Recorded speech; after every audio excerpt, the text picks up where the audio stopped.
Howdy everybody. So I'm replacing my engine air filter and cabin air filter today. That wasn't too hard to get that out. That's what it looks like. Then the part number is right here. D37-1061. It looks like it could be changed for sure.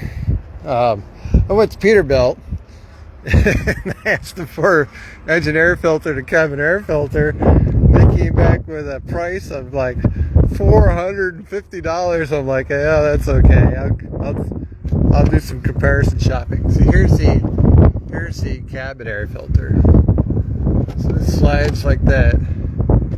So it's real easy. It just slides back and forth. Okay. Now you can take that out.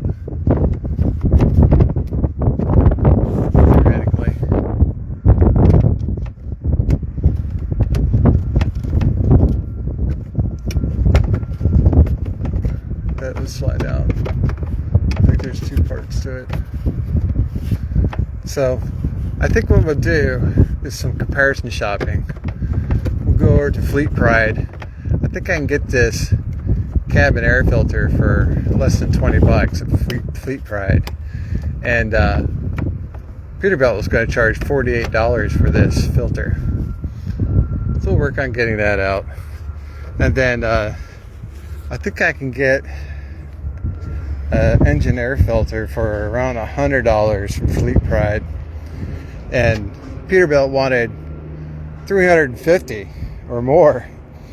And then I did some comparison shopping on Amazon, and you can get these filters as low as $75 or less, and then that cabin air filter for like $16.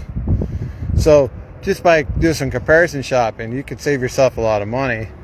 If you have some basic tools. So here's my Milwaukee M12 power ratchet with an extension. And it's like a 7/16 socket. And so you're just able to zip those right out. 4 bolts. Pull that filter right out. Throw in a new filter. Put the cover back on, and then zip it all back in place. Real simple and easy. No reason to hire a mechanic to do it. I think Peterbilt charges like $200 per line item. It's like, well, even if I could afford it, I might as well just do it myself. Because you're gonna have to do it a couple times a year. So you could definitely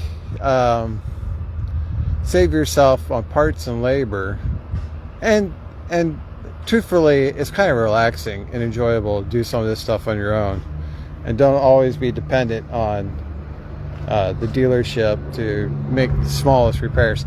Same thing with the wipers. I got those wipers from Walmart. It's like, if you do some shopping around, you can save yourself parts and labor on the easy stuff. And then don't be afraid to spend money on the more expensive stuff. You're doing everything right. You're cutting costs where you can and spending wisely in other areas. All right, guys, that's all I got for you. Thanks for watching. We'll see you on the internet.